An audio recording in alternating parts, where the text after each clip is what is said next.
Welcome to this channel. Don't forget to like, to share, and also to subscribe to our channel. In the news today, I am not tired. I am happy to receive them because our doors are open in the APC. Who said this? That's the Senate President, the person of Godswill Akpabio. According to a report by Punch newspaper, Godswill Akpabio, President of the Senate, highlighted President Bola Tinubu's commitment to a healthy political opposition during the inauguration of the Arterial Road N20 interchange bridges. Speaking at the event, Akpabio noted that a strong opposition is essential for consolidating Nigeria's democratic gains and urged major opposition groups to address internal challenges. He emphasized that President Tinubu values a competitive party system capable of holding the government accountable. Akpabio referenced the recent turmoil within the People's Democratic Party over the National Secretary position and pointed to the Labour Party struggles following the departure of Senator Neda Imasuen. The Senate President observed that deep divisions have weakened the opposition's ability to present coherent policies and coordinate effectively. He expressed the view that disunity among opposition ranks undermines voters' confidence and hampers productive debate. On the topic of party allegiance, Akpabio made clear that the All Progressive Congress remains receptive to newcomers. He affirmed that the APC maintains an open-door policy for politicians seeking a political platform committed to national development.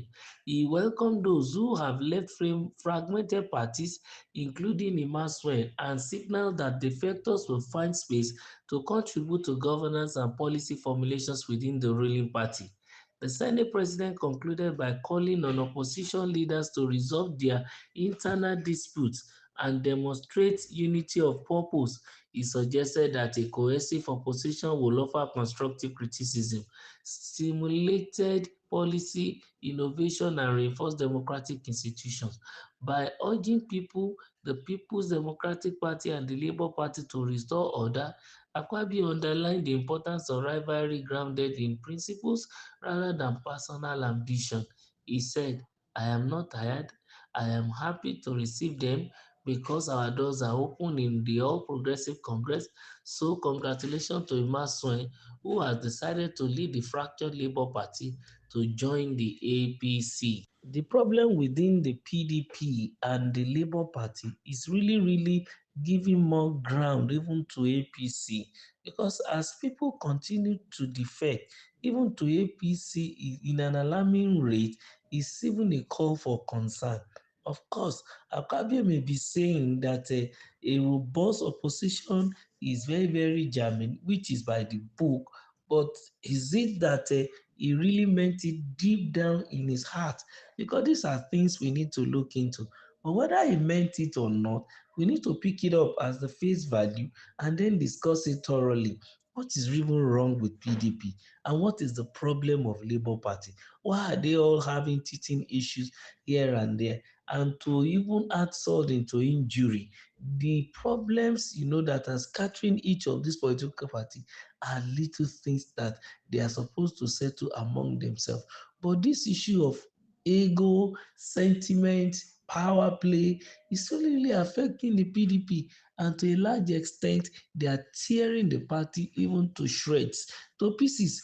For example, as at present now, the uh, chairman of the party had a meeting with the chairman of INEC, and then after the meeting, he came out to announce that now the Senator Ayamu should resume as secretary, which has been the problem before now.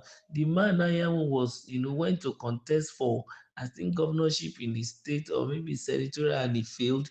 Then he was the secretary, the original secretary. And honors lie on him to resign, but he refused to resign then. And then after he lost, he came back to continue his secretary work. And then some people came up and said, no, you can't do that. You can't eat twice, even in the village of Alade, like we say in our local parlance here, that you cannot run to go and run there, and you want to come back again and come and take your office. No, you either pick one. Before you run for any political office, you resign your executive office where you are. But the man refused because he didn't resign and he wanted to come back. And then that became an issue. And then they've been dragging this issue now for only God knows over 2 years. Even they are still dragging it. Well, to a large extent, INEC had to come in because of what the Supreme Court said. And I made them realize that he's going to abide by what the Supreme Court said. And then the acting chairman, Ms. Umar Damagun, was a former senator, now came out to say, well, it's difficult for him to say, but for the purpose of the progress of the party, the man should resume. And the board of trustees had to come out and give a counter instruction again to that, that no, Mr. Sekondi should remain the, acting secretary, who happens to be deputy to Ayamu before now. Now, with all this in place, how will opposition thrive? Because they have internal bickering, they have internal problem, a lot of internal struggle. How will they focus? How will they have the think tank that will be, looking at the policies of the incumbent and be able to, do the needful by making sure that they try as much as possible to, keep the incumbent on their toes. But right now, it seems as if they are the one that is even on their toes. They are on the hot seat because of unnecessary fragmentation within themselves, caused by themselves, inflicted on themselves.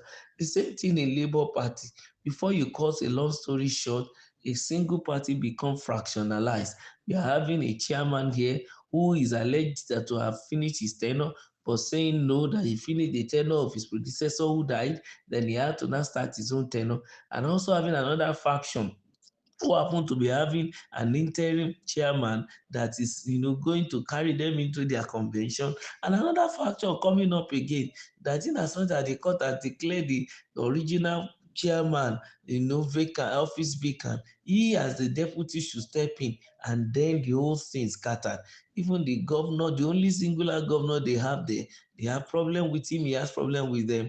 The presidential candidate also couldn't bring the party together.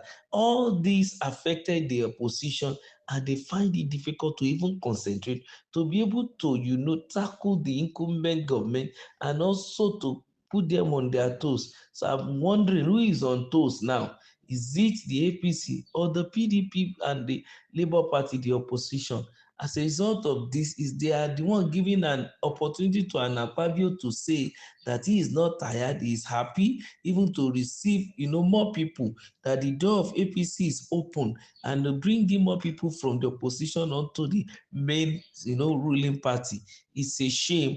And I think the earlier they sit down and solve their problem, the better for them. Don't forget to like our channel. Make sure you subscribe to our channel. And please make sure you give us your thumbs up and share our stuff on this channel. Thank you very much.